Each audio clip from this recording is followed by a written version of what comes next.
Et pour démarrer tout de suite cette édition rétro, l'une des images fortes de la semaine dans la région, c'est la colère des agriculteurs partout en France mercredi et dans le Nord-Pas-de-Calais, et notamment aux mines de l'Homme, le marché d'intérêt national.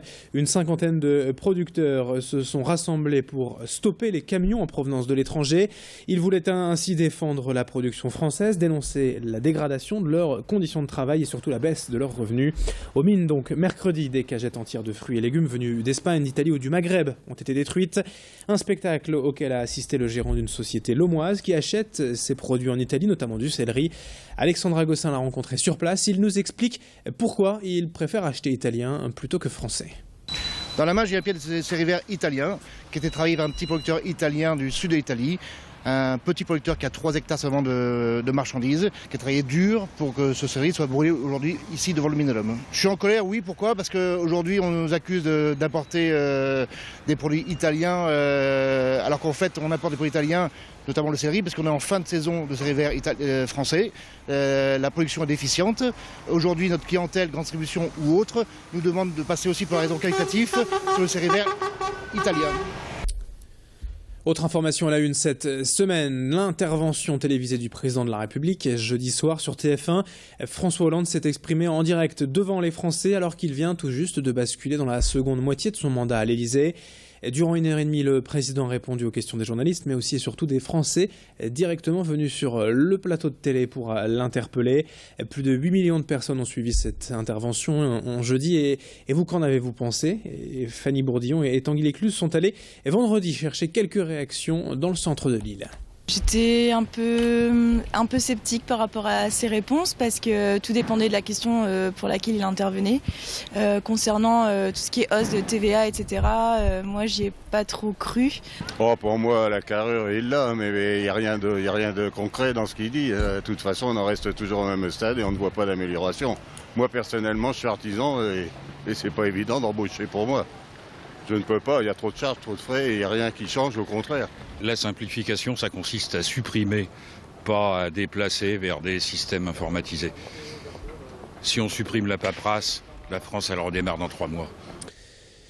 Une info de ces derniers jours également, mais en bref, dans ce journal, selon La Voix du Nord, de vendredi, le grand magasin des Galeries Lafayette à Lille, rue de Béthune, pourrait bien mettre la clé sous la porte d'ici quelques mois.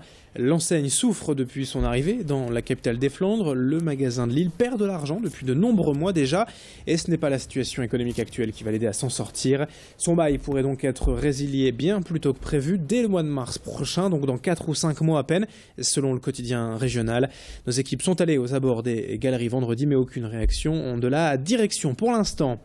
On enchaîne dans cette édition rétro avec un reportage cette semaine dans un café pour enfants à Lille-Fives, enfin pour les parents plutôt.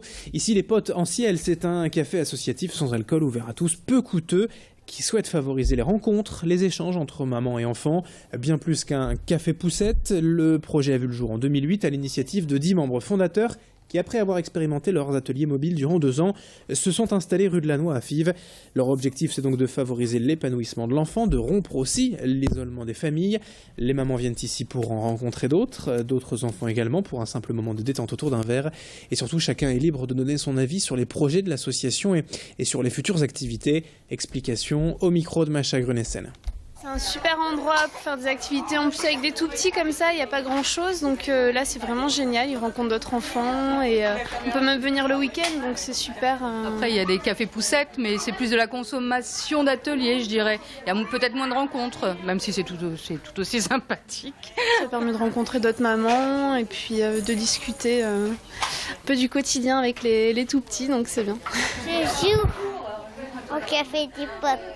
Ils sont contents, papa et maman, quand ils viennent ici ? Je sais pas, ils me disent pas s'ils ont un copain. Et puis on termine cette rétro avec de belles images en musique de l'ONL en concert cette semaine pour célébrer le centenaire de la Première Guerre mondiale. Son programme exceptionnel intitulé « Héroïque » fait écho à la guerre, ses victimes, ses héros, mais aussi l'attitude de l'homme face à l'horreur et la mort, avec des compositeurs comme Albert Manière et Gustave Mahler à l'honneur, et surtout l'incroyable symphonie héroïque de Beethoven avec ses 4 trombones, voyez, réunis sur scène. Ce concert hommage a déjà été joué cette semaine à Lille, au Nouveau Siècle, à Dunkerque vendredi et à Lens Lens ce samedi. À Lille, la soirée avait été précédée d'un avant-concert, une exposition de plus de 200 œuvres, objets et documents divers qui évoquent les sons, les musiques, mais aussi le silence de la guerre. Images, propos et sons surtout recueillis par Macha Grunessen.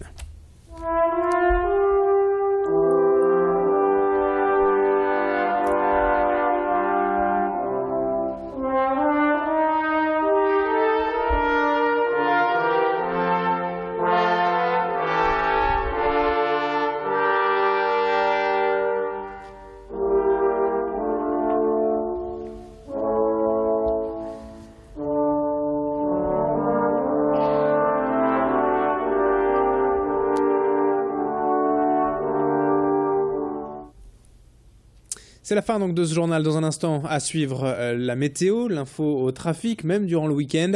Très bonne journée à toutes et à tous sur Grand Lille TV.